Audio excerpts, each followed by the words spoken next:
So 2588. I've fallen below 2600. I need to play more like this guy. Kappa! Kappa!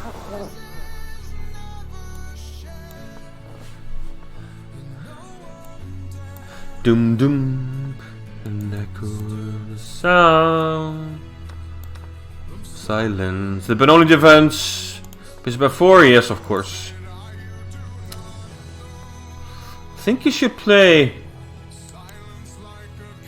Let's play Bf7. Yeah, H3, that's the move.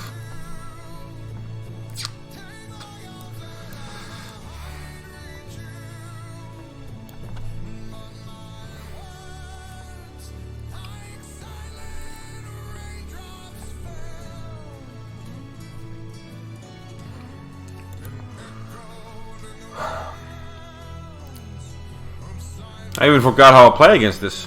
So tough. Like every time I play against this, I struggle. But every time I play it with white, I can't reproduce the same result somehow.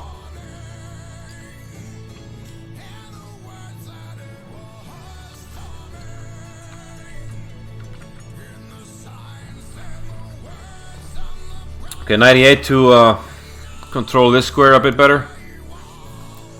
Queen b3, logical. I would love to play 95, but a6 would hang. So not so easy. Let's play f5.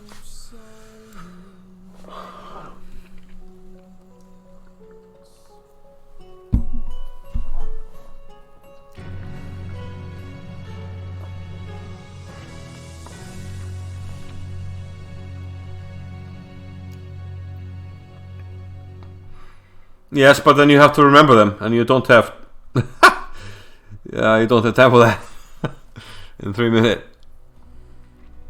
Okay, I'm gonna try to play this. Oh, for some reason I thought this was hanging. I'm blind like a bat, but 95 takes. This is to free the knight to go to e5, protect a6.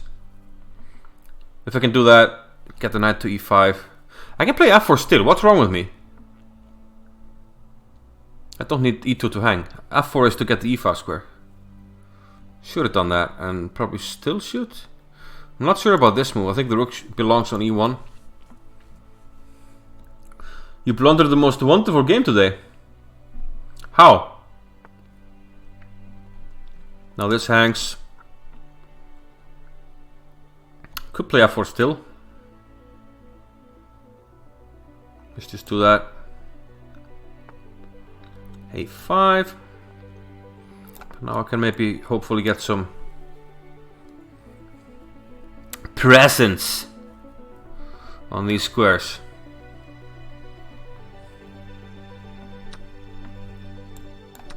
Takes.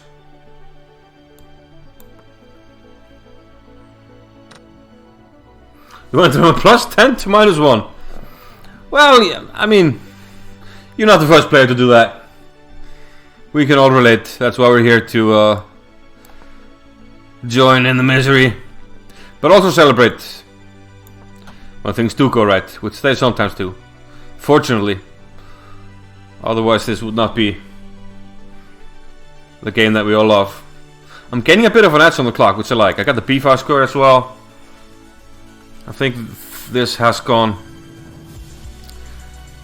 pretty good for us. He might be planning to sack, so I'll play king h8, sort of prophylactic against any d6 business.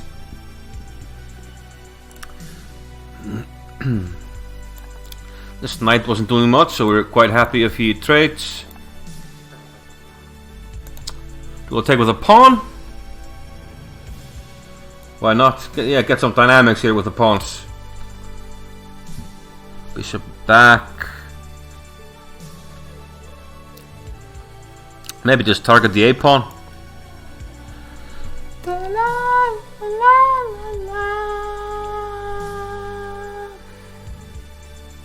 Yeah, now he's getting desperate.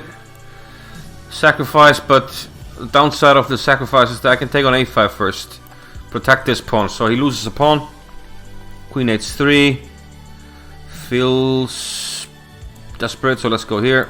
Oh, I'm down on the clock, so I need to be careful. He might wanna... okay.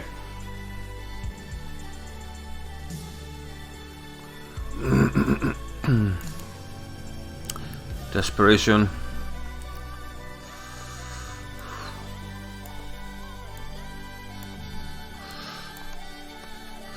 Let's not allow any background issues.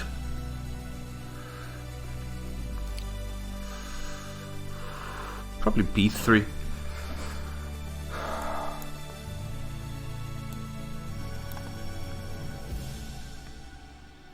It's not the best move I just made, so let's go back. b3 now. Okay, this is hanging low. That's not...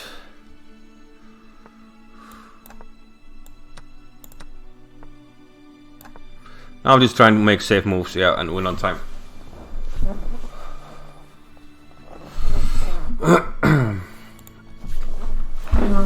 Ten seconds, literally, 10 seconds.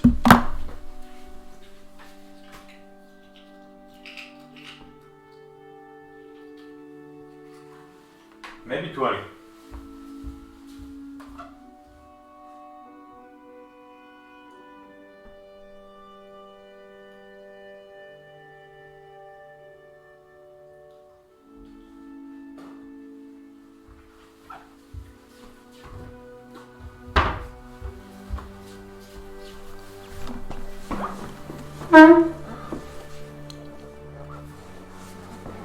Why do I feel 3 minutes for Masters players aren't the same as 3 minutes for regular folks?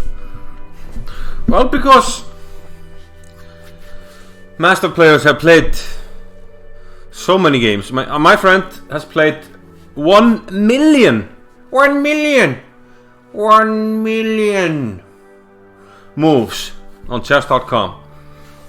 And that's just, that's just so much experience, so many positions you've seen.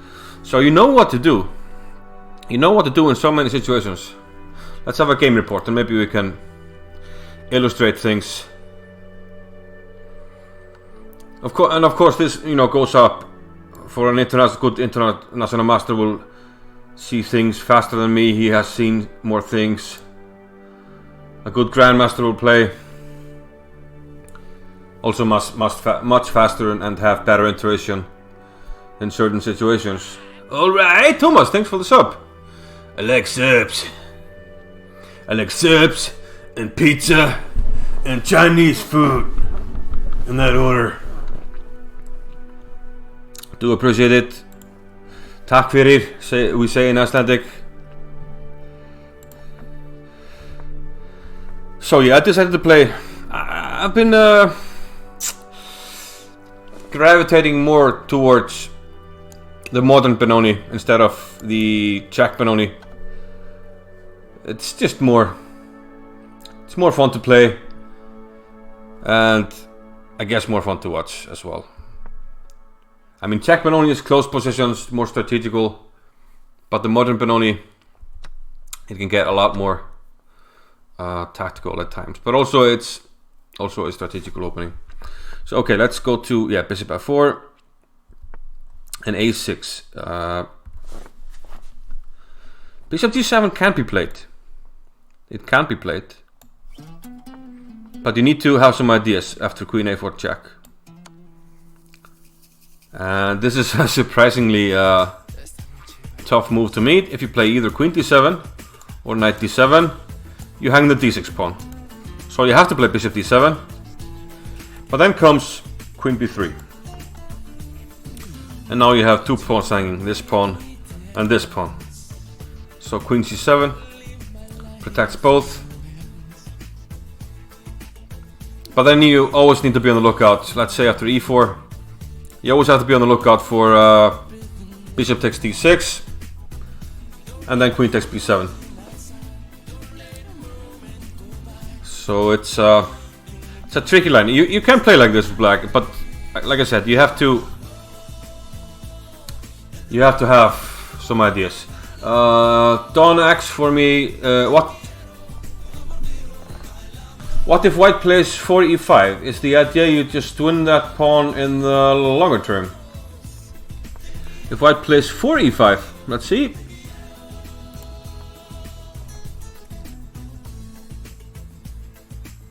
You mean here? At d6? Yeah. Yeah, this is... there are just too many pieces. It's already attacked once. You can attack it twice and 3 times immediately.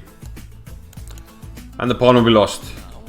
White can only play bishop f4 to protect it. I need to fix... I'm gonna draw the scene again because the evaluation on the right, it goes out for some reason. So let's see if we can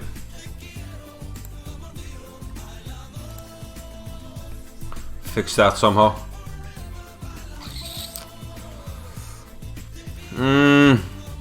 Yeah, it's a color key, so it comes across all funky. Okay, no, I have to do this some other time, but I keep forgetting it. Can I maybe, let's see. This is the scene. Can I throw it like this? Throw it back here, and then throw this out. That's more like it. That's more like it.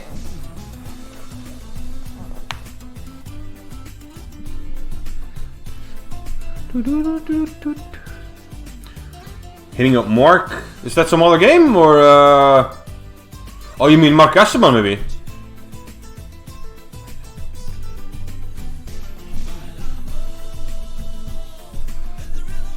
I've played Asseman so many times, it's scary. But it was all a long time ago. One night we played, I think 200 bully games, which is crazy. Okay, yeah, we're looking at d6. Let's go back to the game. We were talking about the difference between a6 and bishop d7. Yeah, the Mora is very, very fun to play. I did buy his book. I have it. It's very close to me. Yeah, I sold a lot of my books over the weekend, but it was just a tiny fraction. I'm trying to, you know, clear some space. Yes, 200. Looks like we ran out of songs. Let's get some songs into the queue.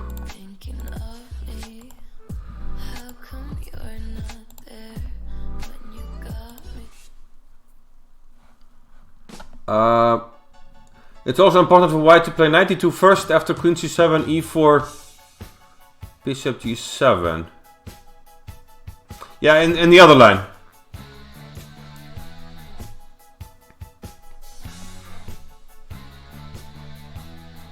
Yeah, it's tricky to play like this. So I prefer to play a6 instead of bishop d7, just to avoid this queen a4 check stuff. He played a4, and I played bishop d7. It's too early for bishop g4 because he can play knight d2. And he plays h3. I once played this with white, and well, I have played this with white.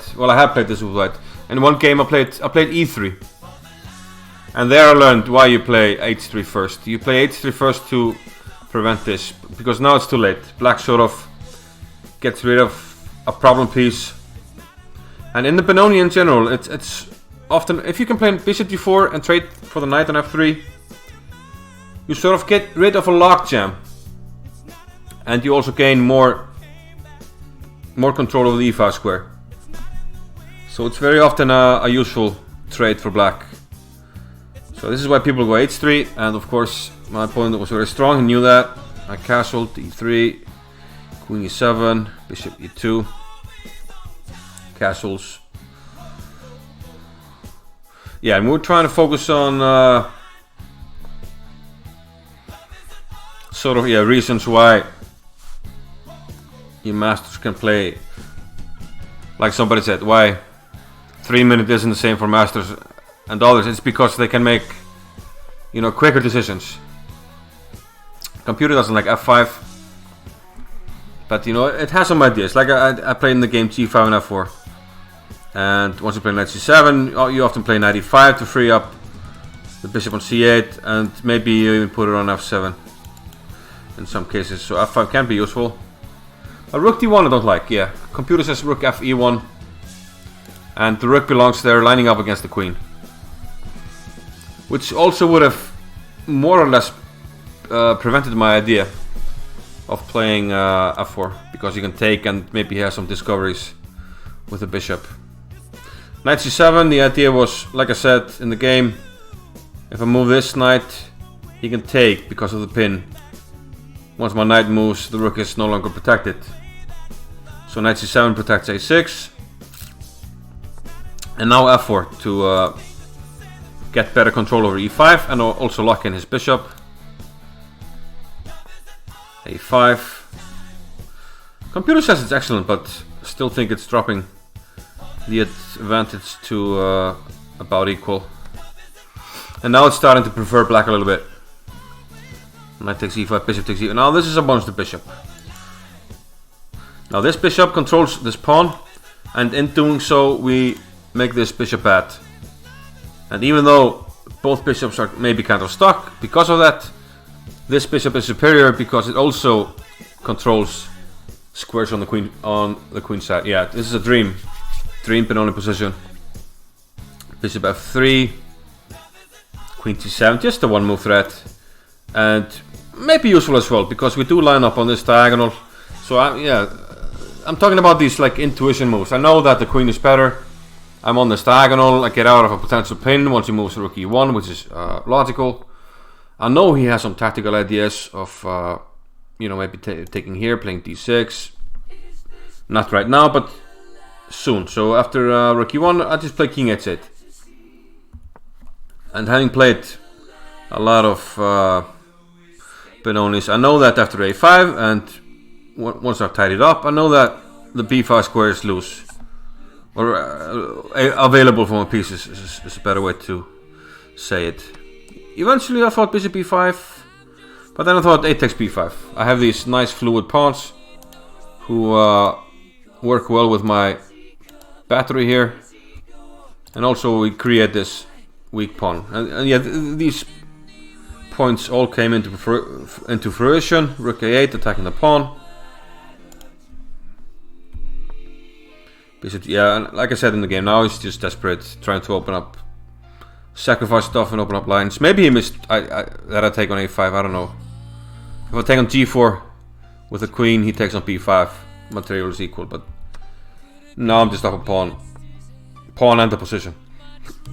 And another accuracy. I mean, I do have triple pawns, but one of these goddamn B pawns is going to queen. And they sort of did. I mean, queen g6 blunder, I could have won easily. I just play b3. b3 immediately. Why queen g6? No need for that. And yeah, then some time trouble moves, but didn't really matter. Game over. Good game.